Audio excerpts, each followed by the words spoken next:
Hello hello hello, स्वागत है travellers. क्या हाल है? सबसे पहले स्वागत करता हूं आप सभी का उदय 2.0 के हमारे आज के सेशन में। This is me your favourite accountancy mentor और आज है हमारा डे 37।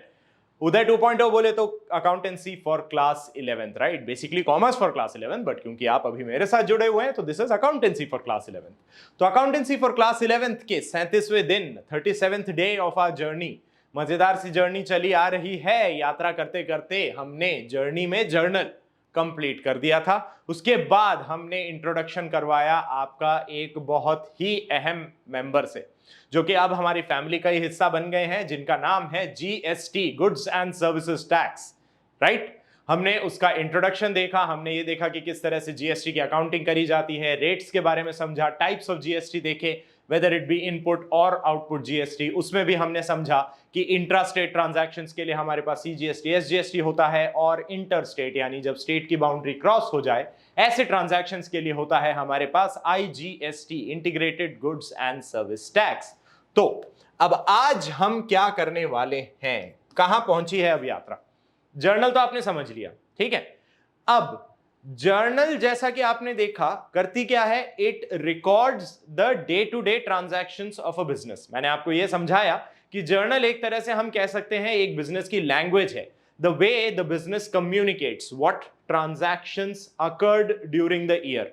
बिजनेस ट्रांजैक्शंस क्या क्या हुए हैं इनके बारे में अपने पास एक रिकॉर्ड रख रही है, अपनी मेमोरी में स्टोर करके रख रही है। जो बिजनेस ये चीज करता है उसे हम कहते हैं, ये होती है हमारी journal, right? Journal is also trying to tell you what transactions actually happened during the financial year or the accounting period. एक accounting period में या एक financial year में क्या transactions हुए हैं, कौन से business transactions हुए हैं, उनका impact क्या रहा है, इसे रिकॉर्ड करने की सबसे पहली जगह थी हमारी जर्नल, राइट? अब जर्नल की बात करते हैं तो उसमें कई सारे ट्रांजैक्शंस हमने रिकॉर्ड करे। क्या इससे और सुविधाजनक कोई तरीका हो सकता है ट्रांजैक्शंस रिकॉर्ड करने का? What do you guys think? आप लोगों को क्या लगता है? क्या आप लोगों को लगता है कि जर्नल से ज्यादा सुविधाजनक एक तरीका और हो सकता है ट्रांजैक्शंस को रिकॉर्ड करने का? अगर आपका जवाब हां है तो क्यों हां है ये बताइए जरा अभी फटाफट इस वीडियो के कमेंट सेक्शन में। और अगर आपका जवाब ना है तो उसका भी रीजन मुझे बताइएगा कमेंट सेक्शन में, क्यों आप ऐसा सोचते हैं कि journal. Let us put out a debate. एक डिबेट का एक क्वेश्चन मैं आपके सामने पुट अप कर रहा हूं। क्या आप सोचते हैं कि journal is the best way to record transactions in a business?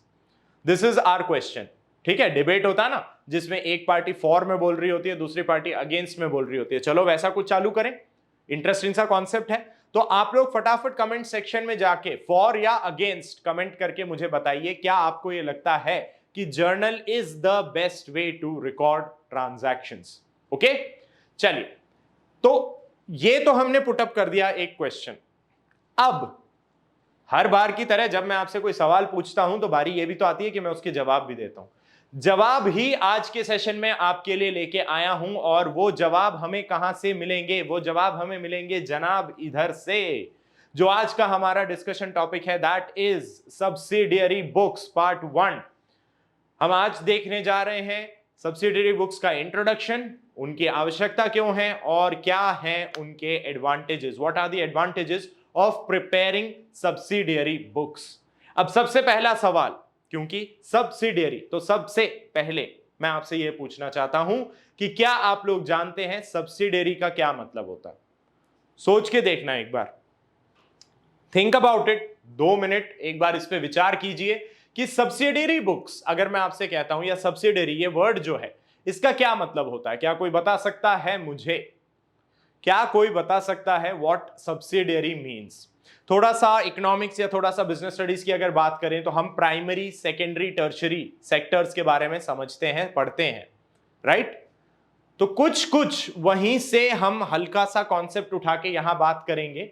Subsidiary books का मतलब क्या हुआ? सब्सिडियरी बुक्स का मतलब हुआ जो आपकी प्राइमरी बुक को ब्रेक करके बनी हो। प्राइमरी बुक कौन सी है? गौर फरमाइएगा, प्राइमरी बुक कौन सी थी? हमने जब जर्नल के बारे में पढ़ा था तो यह बात समझी थी कि journal is the first place where officially books of accounts start होती हैं, कि जर्नल से हम बोलते हैं हमारी बुक कीपिंग चालू हुई है, राइट। आपने पढ़ा है अकाउंटिंग का एक पार्ट होती है बुक कीपिंग, और बुक कीपिंग की शुरुआत हमने आपको समझाया था होती है जर्नल से। बुक कीपिंग की एक्चुअल शुरुआत वैसे वाउचर्स प्रिपेयर करने से होती है, जब आप अपने सोर्स डॉक्यूमेंट्स के बेसिस पे वाउचर बनाते हैं। लेकिन वाउचर से जब पहली बार ऑफिशियली बुक्स ऑफ अकाउंट्स में हम किसी ट्रांजैक्शन को रिकॉर्ड करते हैं, वो कहां रिकॉर्ड होता है? वो होता है जर्नल में, which is why the journal is known as the primary book. हम जर्नल को प्राइमरी बुक इसी वजह से कहते हैं। अब इसी प्राइमरी बुक को अगर मैं नंबर ऑफ बुक्स में ब्रेक कर दूं, तो ये नंबर ऑफ बुक्स जो मैंने अभी अभी ब्रेक करी हैं, ये अपने आप में कहलाएंगी subsidiary books. Basically anything which is helping the primary, primary की मदद करने के लिए या प्राइमरी के काम को आसान बनाने के लिए अगर प्राइमरी बुक को हम ब्रेक कर देते हैं मल्टीपल सब बुक्स में, तो हर बुक कहलाएगी सब्सिडियरी बुक। अब सवाल आता है कि सर ऐसा करने की हमें आखिर जरूरत क्यों पड़ी, और उसके जवाब में मैं आपको मिलवाना चाहूंगा एक बहुत ही व्यवस्थित सिस्टम से। सबसे पहले हम देखते हैं एक व्यवस्थित सिस्टम कैसा होता है। व्यवस्थित सिस्टम, जैसा कि हम आपको बता रहे हैं, वो ये बात हुई कि अगर आपका बिजनेस का जो स्केल है वो स्मॉल है, स्मॉल स्केल बिजनेस में क्या होगा? स्मॉल स्केल बिजनेस में आपके पास ट्रांजैक्शंस कम होंगे। स्मॉल स्केल बिजनेस बोले तो जो आपके लोकेलिटी में कोई किराने की दुकान है, आटे की चक्की है, जहां पे वो मसाले सब पिसते हैं ना, ऐसा कोई एस्टैब्लिशमेंट अगर हम सेटअप कर रहे हैं या उसके बारे में अगर हम बात कर रहे हैं, तो उनके ईयर लॉन्ग जो ट्रांजैक्शंस होंगे, there will be a limit to those transactions.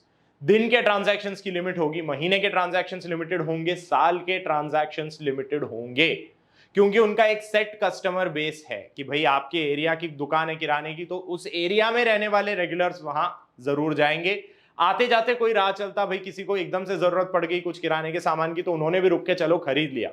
लेकिन इसी बेसिस पे भी अगर हम बात करें, तो बात यह होगी कि नंबर ऑफ ट्रांजैक्शंस थोड़े से लिमिटेड होंगे compare to now think of a chain retail store such as, जो आपके बिग नेम्स हैं, रिलायंस स्मार्ट, डीमार्ट, इनके बारे में अगर बात करके देखें, इनके एक दिन में कितने ट्रांजैक्शन होते हैं सोच सकते हैं आप? एक लोकेशन की बात कर रहा हूं मैं, एक सिटी में एक स्टोर की अगर बात करें, तो ही दिन में 1000 से ऊपर ट्रांजैक्शन हो सकते हैं। There might be 1000 customers coming in per day. ये है एक सिटी के एक स्टोर की बात हो रही है, ये एक लोकेशन की। एक शहर में 5 से 7 इस तरह के चेन रिटेल स्टोर्स होते हैं, अलग अलग लोकेलिटीज में इन्होंने अपने चेन रिटेल स्टोर्स खोल रखे होते हैं। ये मैं एक शहर की बात कर रहा हूं, एक शहर में 7 स्टोर मान लीजिए, 10 स्टोर मान लीजिए, 10 शहरों में हर शहर में 10 स्टोर है, तो 100 स्टोर यहां हुए।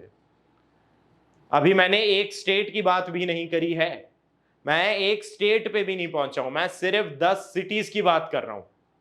अब आप समझ सकते हैं मैं मैग्नीट्यूड कहां ले जा रहा हूं। ये एक स्टेट में मान लीजिए 50 शहर हैं, हर शहर में 10 स्टोर हैं, कितना हो गया?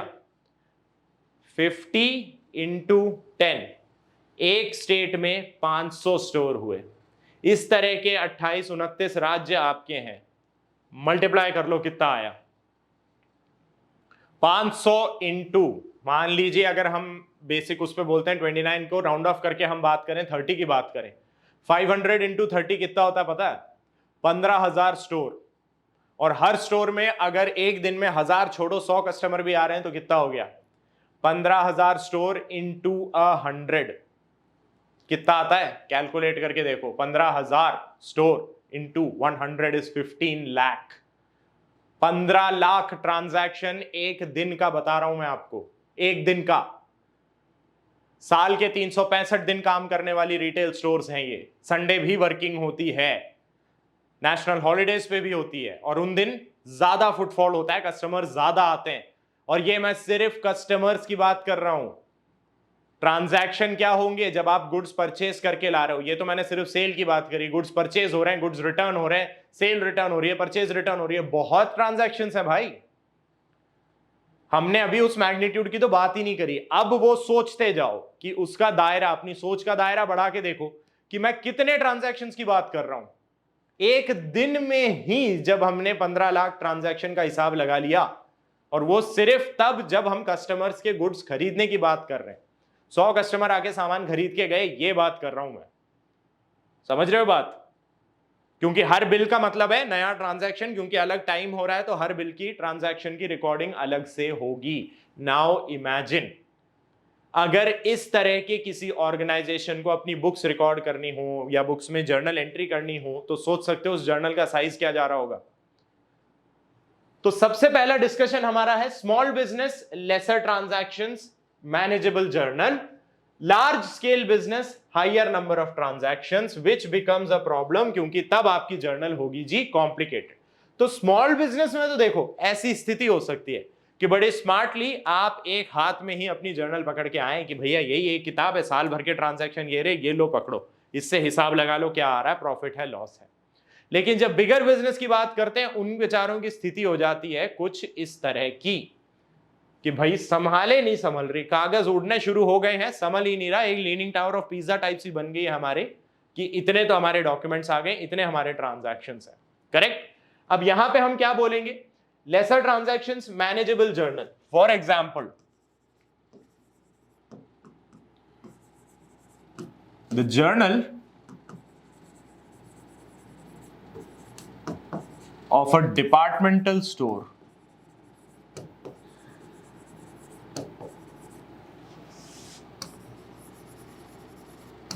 in our locality, अपनी लोकेलिटी में, अपने एरिया में जो डिपार्टमेंटल स्टोर है उसकी जर्नल might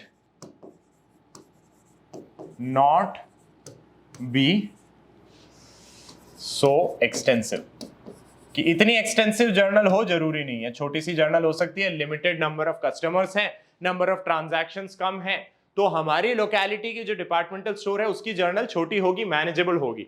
बात करते हैं लार्ज स्केल बिजनेस, यानी for example retail chain business will have great number of transactions काफी सारे होने वाले हैं, तो उस वजह से hence the journal will be quite extensive. अब यहां पे एक बात का हमेशा ध्यान रखिए, ये जो एग्जाम्पल आपको लिए गए हैं, जिस तरह का आपको मेथोडोलॉजी पढ़ाया जा रहा है, ये सब कुछ बेस्ड ऑन कन्वेंशनल मेथड्स है। कन्वेंशनल मेथड्स बोले तो वो सिस्टम जब अकाउंटिंग होती थी बाय हैंड, मैन्युअल अकाउंटिंग की बात कर रहे हैं। कंप्यूटराइज्ड अकाउंटिंग में ये सब कुछ जो हम बात कर रहे हैं, इसका दूसरा कारण देखेंगे हम, why even in computerised accounting you prepare subsidiary books, क्यों बनाई जाती हैं वो भी आगे देखेंगे हम। यहां पे ये जो आपको प्राइमरी जो रीजन बता रहे हैं कि पतली जर्नल है या बल्की जर्नल है, मोटी जर्नल होगी आपकी जिसे मैनेज करना मुश्किल होगा, या कई सारी जर्नल्स आपको बनानी पड़ जाएंगी, मतलब एक बुक खत्म हो गई, फिर दूसरी खत्म हो गई, तीसरी खत्म हो गई, चौथी खत्म हो गई, ऐसे एक महीने की जर्नल आप पूछोगे कि भैया कितनी है, तो आप 100 जर्नल लाके दोगे, लो पकड़ो ये रहा एक महीने के ट्रांजैक्शन, राइट।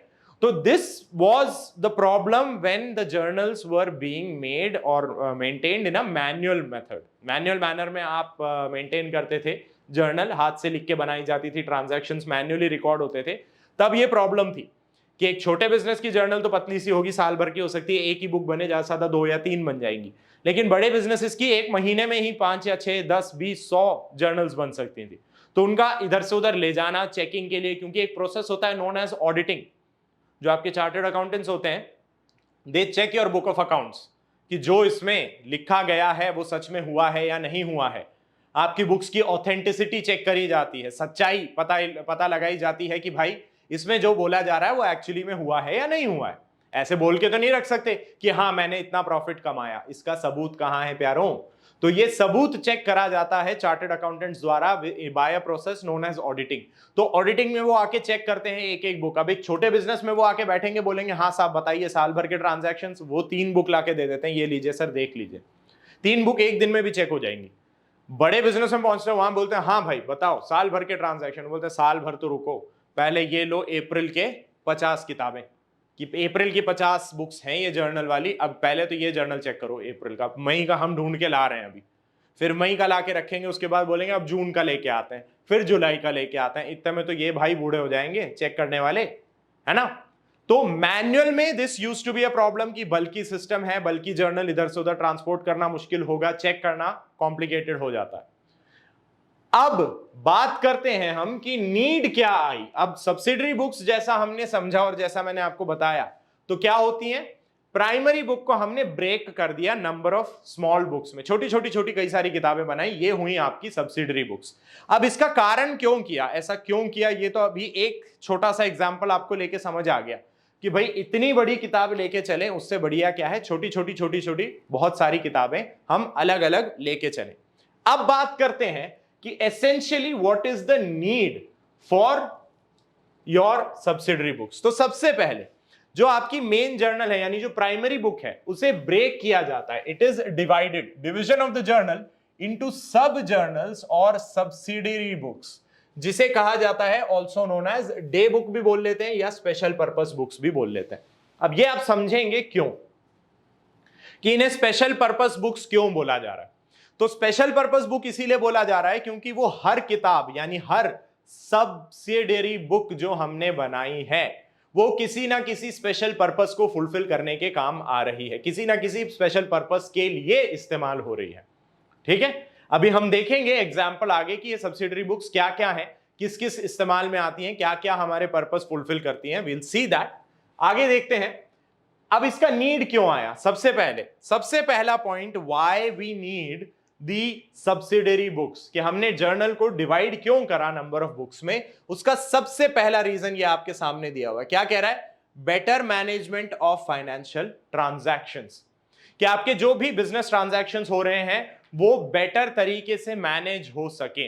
अब इसको समझना, एक जर्नल है उसी में मैं परचेज भी रिकॉर्ड कर रहा हूं, उसी में मैं सेल भी रिकॉर्ड कर रहा हूं, परचेज रिटर्न भी रिकॉर्ड कर रहा हूं, सेल रिटर्न भी रिकॉर्ड कर रहा हूं, असेट खरीद रहा हूं वो भी वहीं लिख रहा हूं, असेट बेच रहा हूं वो भी वहीं लिख रहा हूं, डेप्रिसिएशन वो भी वहीं लिख रहा हूं, कैश से बैंक में पैसा मैंने डिपॉजिट कराया वो भी वहीं रिकॉर्ड करा, बैंक से पैसा निकाला वो भी वहीं रिकॉर्ड कर रहा हूं, एक ही बुक में। अब हल्का सा एक क्वेश्चन मैं आपसे पूछूं, अगर ऐसा हो सकता है कि जो परचेज मैंने करी है और परचेज में भी जो क्रेडिट परचेज मैंने करी है, यानी कि ऐसी परचेजेस जिनके बदले अभी पैसा नहीं दिया, पैसा दिया जाना बाकी है, अगर मैं वो सारी की सारी परचेजेस उठा के एक किताब में भर दूं, एक ही जगह रिकॉर्ड करूं उनको, तो क्या मेरे लिए सहूलियत नहीं हो जाएगी ये पता लगाने की कि भैया किसको कितना पैसा देना है। सोच के देखो एक बार, हो जाएगा ना, थोड़ा कन्वीनियंट हो जाएगा, बजाय इसके कि साल भर की जर्नल उठा के मैं चेक करता रहूं, अरे विमल को मैंने विमल से कब कब सामान खरीदा था भाई, पन्ने पलटो पन्ने पलटो पन्ने पलटो। ठहरो जरा, दूसरी किताब है ना जिसमें हमने वही एंट्री रिकॉर्ड करी है कि विमल से खरीदा था, पैसे नहीं दिए हैं, वो ये रहा। तो यही किताब उठा के मैं देखूं, अच्छा विमल विमल विमल यहां है यहां है यहां है यहां है, अगला पन्ना यहां है यहां है यहां है, साल भर में 6 बार खरीदा मैंने, ठीक है, ये तो एंट्री मेरे पास यहां पे दे रखी है यार, 2 पन्नों मेरा काम हो गया। जर्नल में पलटे जा रहे हैं पलटे जा रहे हैं पलटे जा रहे हैं, 2 महीने में एक बार सामान खरीदते थे तो बदलते जाओगे, 2-2 महीने के हर पन्ने को पलट के देखना पड़ेगा कि भैया कहां है विमल का नाम, आ कहां रहा है जरा बताओ तो सही। उससे बेटर क्या हुआ, इस किताब में हर 2 महीने के बाद में देख लो, ये रहा विमल ये रहा विमल ये रहा विमल, हो गया साहब, 6 बार विमल का नाम आ गया, विमल से हमने 6 बार सामान खरीदा था, कितने का खरीदा था, इतना खरीदा है, फिर चेक करो विमल को पे कितना करा है, विमल से बात कर लो भैया पैसा कितना मिला तेरे को, और फिर बता दो इतना बाकी बचा था, ये पकड़ चेक बाकी भी दे दिया। तो इस तरीके से मेरे फाइनेंशियल ट्रांजैक्शंस बेटर मैनेज हुए या नहीं हुए, आया समझ, लग रहा है ना थोड़ा सा आसान करने का काम। अच्छा आगे देखें, systematic record of financial transaction, याद करिए याद करो, हमने अकाउंटिंग के बारे में ही यही पढ़ा था। Accounting is a systematic record of financial transactions, ये हमने पहले ही पढ़ा है कि सिस्टमैटिक रिकॉर्ड होता है फाइनेंशियल ट्रांजैक्शंस का। तो बुक कीपिंग जो होगी उसका ये पर्पस तो रहेगा ही रहेगा। अब इस सिस्टमैटिक में और भी इंप्रूवमेंट हो गया ना, क्योंकि जैसा भी मैंने बताया, परचेजेस सारी एक जगह है, सेल सारी एक जगह है, क्रेडिट परचेज अलग है, क्रेडिट सेल अलग है, कैश परचेज अलग है, कैश सेल अलग है। तो सिस्टमैटिक रिकॉर्ड हो रहा है हर फाइनेंशियल ट्रांजैक्शन का, अलग जगह से देखा जा सकता है, चेक किया जा सकता है। What is the next point? Transactions of a similar nature available in a single place. अभी अभी एग्जांपल बताया आपको मैंने, क्रेडिट परचेजेस सारी अगर मैं किसी एक कॉमन जगह रिकॉर्ड कर दूं तो मेरे लिए यह पता लगाना बहुत आसान हो गया कि मैंने कितना सामान कैश में खरीदा है, कितना सामान क्रेडिट में खरीदा है कि नहीं। But that can be only done when transactions of a similar nature, यानी सारी क्रेडिट परचेजेस, क्योंकि उनका नेचर एक ही है, परचेज है, क्रेडिट नेचर की, पैसे नहीं दिए हैं, उनको सबको मैंने हटा के अलग से रिकॉर्ड कर लिया एक जगह, राइट। आगे देखते हैं, facilitates easy checking of transactions recorded. अब हम आए अपने ऑडिटर भाई साहब के पास। ऑडिटर भाई साहब ने हमसे कहा, लाओ भैया देखें जरा क्रेडिट परचेज कितनी हुई है साल की। अब हम उनके पास क्या लेके पहुंचेंगे? हम उनके पास एक परचेज बुक लेके पहुंचेगी। ये लीजिए सर, इसमें हमने सारी क्रेडिट परचेजेस रिकॉर्ड करी हैं, इसे देख लीजिए, पता चल जाएगा क्रेडिट परचेज कितनी है।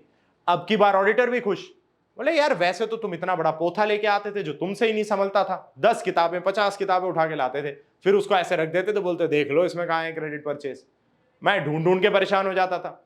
अब की बारी ऐसी कोई प्रॉब्लम ही नहीं, तुम लाए, एक किताब लाए, यूं रखी, मैंने उसको चेक करा, बिल से मैच करा, बोला यार बात तो सही है, इतने की क्रेडिट परचेज है, हुई सहूलियत। That means easy checking. आगे अब नीड हमने देख लिया, तो अब हम देखने जा रहे हैं कि भैया एडवांटेजेस क्या क्या है हमारे रिकॉर्डिंग करने के, कि सब्सिडरी बुक्स अगर हम बना रहे हैं तो उसके एडवांटेजेस क्या है, क्या फायदे हैं हमारे लिए। चलिए देखते हैं फायदे क्या है। सबसे पहला फायदा, division of work according to ability. कहने का मतलब जो जिस काम को करने में सक्षम है, हमने वो काम उसी बंदे को पकड़ा दिया। अब जर्नल बनाने का काम होता है एक मेन हेड अकाउंटेंट जो होते हैं आपके, उनको कह दिया जाता है कि भैया सारी एंट्रियां रिकॉर्ड करो। अब यहां पे बात क्या हुई, उन्हें कई सारे डिपार्टमेंट से कांटेक्ट करना होता है। परचेज डिपार्टमेंट होगा, सेल्स डिपार्टमेंट होगा, फाइनेंस वाले अलग होंगे जिनसे बात करी जाएगी कि भैया एक्सपेंसेस मैनेज हो रहे हैं, आपका जो पेरोल डिपार्टमेंट है सैलरी पेमेंट के लिए, उनसे बात करनी पड़ेगी। थोड़ी परेशानी सी लग रही है।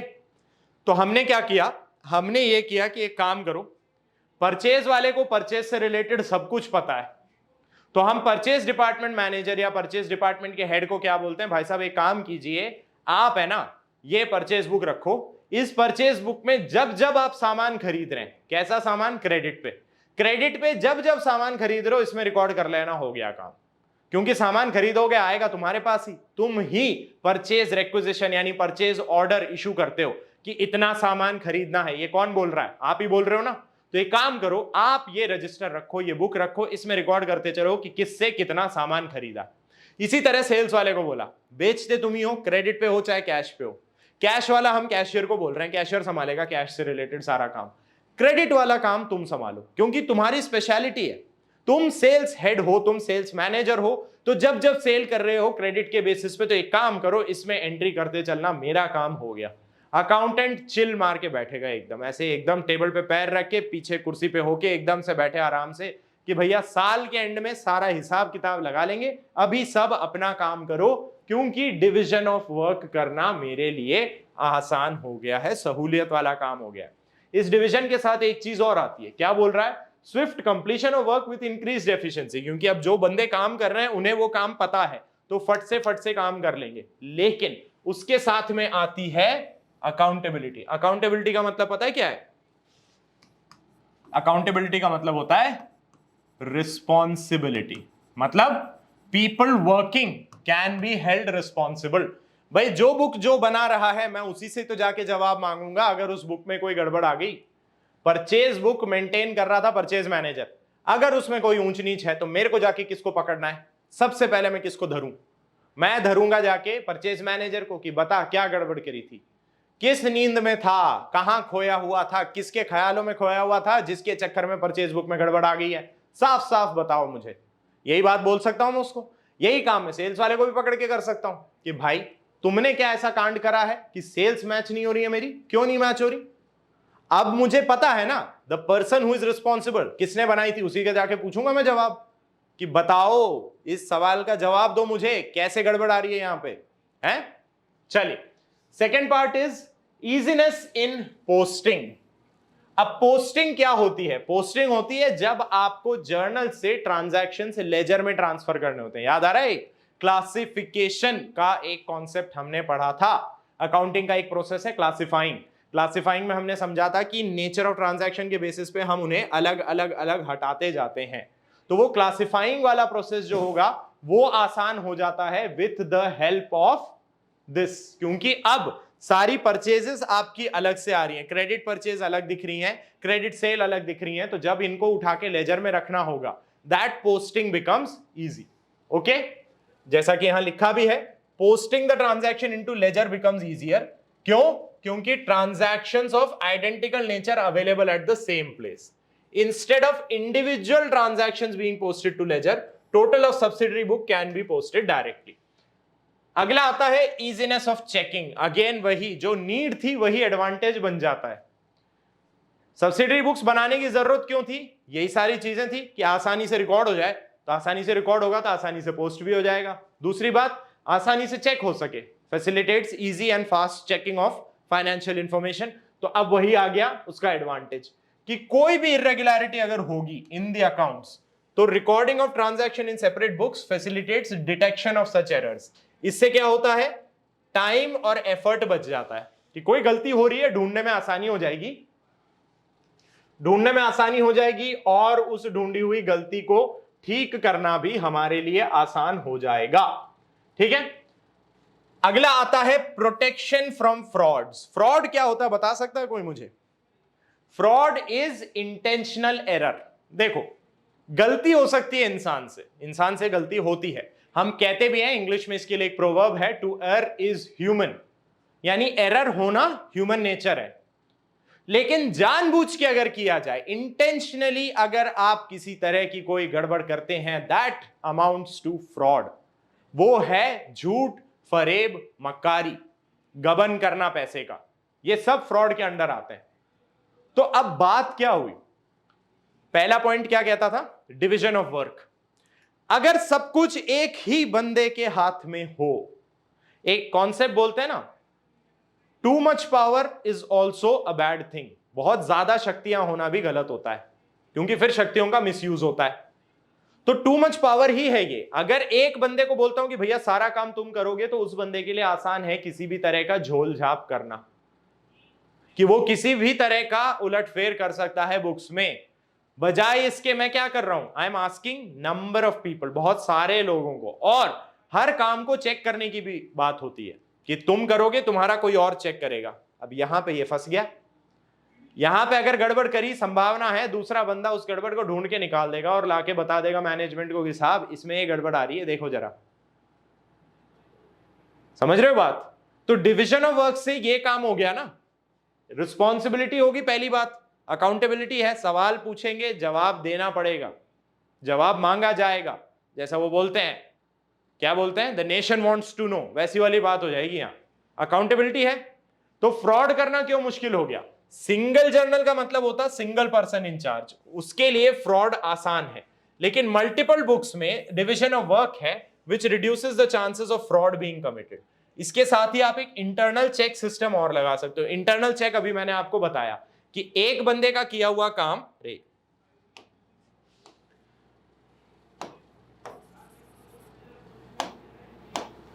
कि एक बंदे का किया हुआ काम कोई दूसरा बंदा चेक कर रहा है।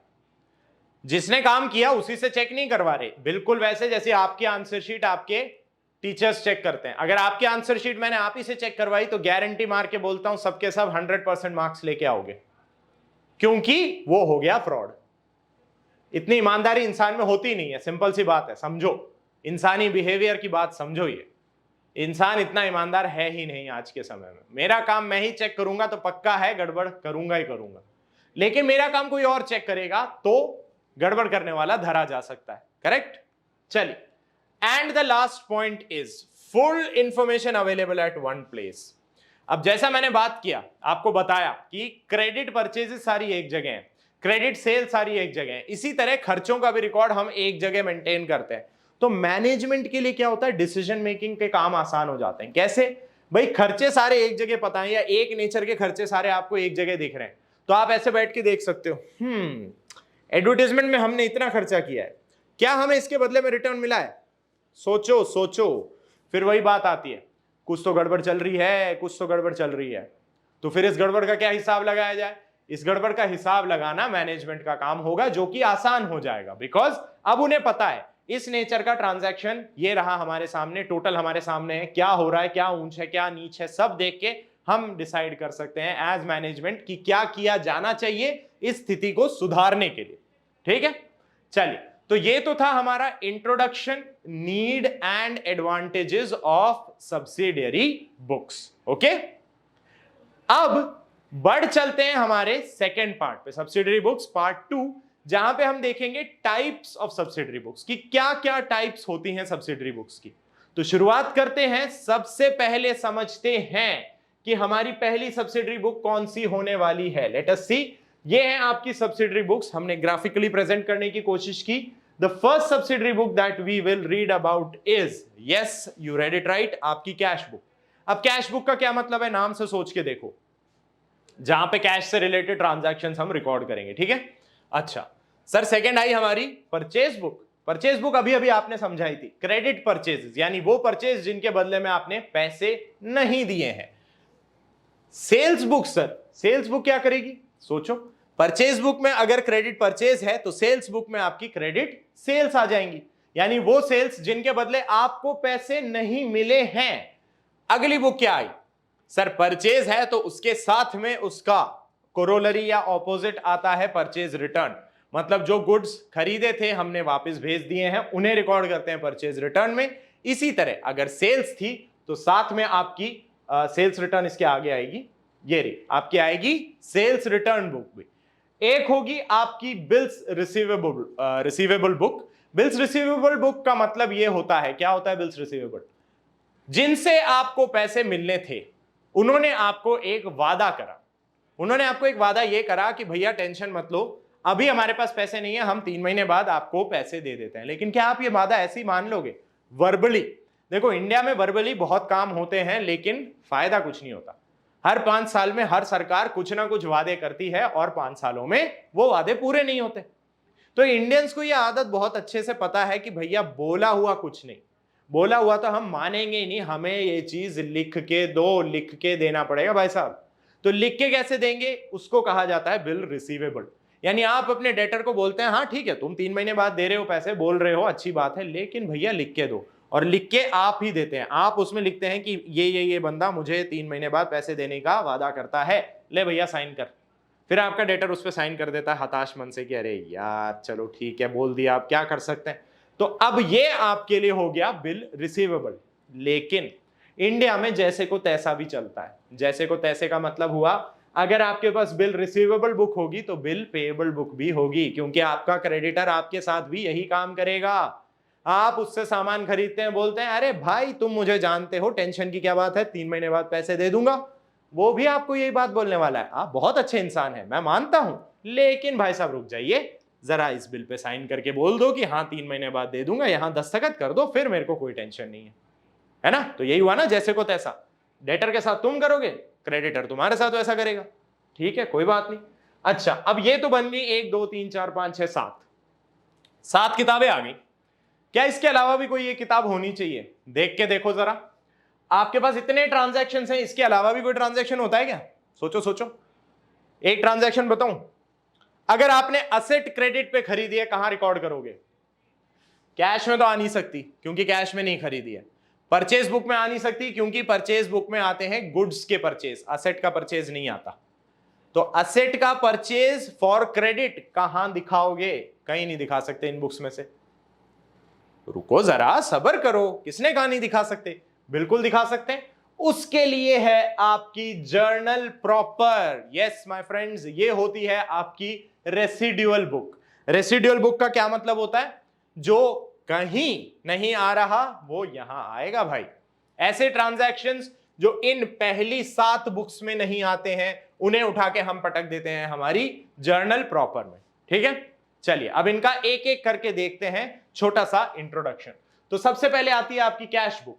कैश बुक जैसा कि कह रहा है क्या क्या यूज होता है? Use to record transactions related to cash receipt and cash payment, just that, nothing else. इससे होता क्या है? Helps in knowing the cash balance on a daily, weekly और मंथली बेसिस, जैसी भी आपकी रिक्वायरमेंट है। आपको वीक का बैलेंस देखना है देख लो, डेली देखना है देख लो, मंथली देखना है देख लो, as per the requirement of the business organization. It also facilitates tracking of daily expenses and receipts. जैसे अगर आप डेली बैलेंस देखते हैं तो डेली ये भी चेक कर सकते हैं कि भाई साहब मेरे खर्चे क्या हो रहे हैं, डेली क्या एक्सपेंसेस हैं, क्या रिसीप्ट हैं। क्योंकि अगेन रिमेंबर, मैनेजमेंट के पॉइंट ऑफ व्यू से मैनेजमेंट को जरूरत है इन्हीं खर्चों को कम करके रिसीप्ट्स को बढ़ाने की, ताकि प्रॉफिट ज्यादा से ज्यादा हो सके। तो वो पता कैसे चलेगा? जब आप ट्रैक करेंगे कि क्या खर्चे हैं, क्या रिसीप्ट्स हैं, और वो मदद करती है cash book. Organisation maintaining cash book does not maintain a cash account in the ledger, क्योंकि हम ये देखेंगे कैश बुक अपने आप में ही कैश अकाउंट होती है। तो उसमें वही हम कैश बुक को अगर नोटिस करें और कैश अकाउंट को नोटिस करें, दोनों एकदम एग्जैक्ट हैं। इसीलिए अगर आप कैश बुक बना रहे हैं तो प्लीज लेजर में कैश अकाउंट कभी मत बनाएं। ठीक है, चलिए परचेज बुक, जैसा कि मैंने बताया, use to record transactions related to credit purchases of goods. Goods का क्रेडिट परचेज रिकॉर्ड होता है आपकी परचेज बुक में। कैश परचेज ऑफ गुड्स कहां जाता है? वो तो यहां आ गया। और क्रेडिट परचेज ऑफ असेट्स ये कहां जाता है? ये अभी हमने पढ़ा, ये चला जाता है आपके जर्नल प्रॉपर में। तो वो आपके परचेज बुक में नहीं आएगा। कैश परचेज ऑफ गुड्स आपकी कैश बुक में दिखेगा और क्रेडिट परचेज ऑफ असेट्स कहां दिखेगा? जर्नल प्रॉपर में। आप यहां सिर्फ क्रेडिट परचेज ऑफ गुड्स दिखाते हैं इन योर परचेज बुक। अब परचेज बुक के साथ कौन आता था? परचेज बुक के साथ आती थी आपकी purchase return book, used to record return of goods purchased on credit basis. अब यहां पे बेसिकली क्रेडिट और कैश भी लिख सकते हैं, आज के सिनेरियो में हमने देखा है। लेकिन कैश परचेजेस की अगर हम बात करते हैं तो नॉर्मली कैश परचेजेस का आप कैश बुक में ट्रीटमेंट दिखा देते हैं। तो इसीलिए हम यहां पे इसको बोलेंगे कि ये हम अभी के लिए हटा देते हैं। नॉर्मली अगर हम बात करते तो हम रिकॉर्ड कर सकते थे, सॉरी, ठीक है, purchased on a credit basis, also known as return inwards. Sorry, return inwards नहीं है, ये रिटर्न आउटवर्ड्स होगा। ठीक है, ये रिटर्न आउटवर्ड्स आता है। Purchase return is always return outwards. Reasons for returning goods to supplier में इंक्लूड, आप क्यों सामान वापस करते हैं? देखें जरा क्या क्या कारण है। पहला, goods delivered not as per sample. आपको जो सैंपल मिला था गुड्स वैसे नहीं है। जैसे ऑनलाइन मंगाते हो तो होता है ना, उसमें एक इमेज लगा रखी होती है, फिर उसके नीचे लिखा भी होता है product in the image may vary, या actual product may vary from the product in the image. वो बोल रहे हैं, लेकिन अब मुझे तो यही था ना, मैंने फोटो देखी, मुझे पसंद आई, मैंने शर्ट मंगवाई, मुझे फिट नहीं आई या मुझ पर अच्छी नहीं लगी, मैं वापस कर दूंगा। ठीक है जी। Goods are not as per, goods not as per order और क्वालिटी इंफीरियर है। जो मंगवाया था वो नहीं मिला, आईफोन मंगवाया उसने ईंट रख के भेज दी, हुए हैं ऐसे केसेस, हुए हैं ना। तो फिर उस ईंट का क्या काम करूंगा? स्क्रॉल थोड़ी कर सकता हूं, कितना भी कर लूं, कान पे लगा के घूमूंगा, दुनिया पागल नहीं बोलेगी। तो वो आईफोन के बदले में ईंट जो आई है वो भी मुझे वापस ही करनी पड़ेगी ना। या आईफोन की जगह अगर कोई और माई फोन दे दिया तो क्या करूंगा? वो भी तो रिटर्न ही करना पड़ेगा, पैसे आईफोन के दिए भाई। अच्छा, गुड्स आर डिफेक्टिव या get damaged in transit. Delivery के टाइम पे जब वो आ रहे थे, ट्रांजिट में ही गुड्स आपके खराब हो गए तो क्या करोगे? भाई मेरे काम का नहीं है, वापस ले जाओ। कोई इलेक्ट्रॉनिक आइटम मंगवाया था, टूट गया है, मैं क्या करूंगा इसका? ले जाइए वापस। या price variation between invoice price and agreed price. कहने का मतलब, जब डील हुई थी तब कुछ पैसे बोले गए, और जब इनवॉइस आपके पास आया, बिल आया, डिलीवर हो रहे हैं गुड्स, तब आपसे एक्स्ट्रा पैसे मांगे जा रहे हैं। तब भी आप ये कहोगे मेरे को चाहिए ही नहीं, ले जाओ भाई, ना ना ना, नो नो नो, ले जाओ इसको वापस। अच्छा, या फिर आपके पास एक रीजन हो सकता है, goods not delivered on time. सोच के देखिए, कोई एक्सपायर्ड प्रोडक्ट है, मतलब कोई ऐसा प्रोडक्ट है, पेरिशेबल गुड्स बोलते हैं, फटाफट से खराब हो जाते हैं, आप मंगवा रहे हो, आया ही नहीं, 3 दिन तक नहीं आया, चौथे दिन आ रहा है, उसकी एक्सपायरी खत्म हो गई, आपके किस काम की, ये भी वापस ले जाऊं। तो ये सब रीजन हो सकते हैं गुड्स वापस करने के। ठीक है, चलिए आगे देखते हैं। We have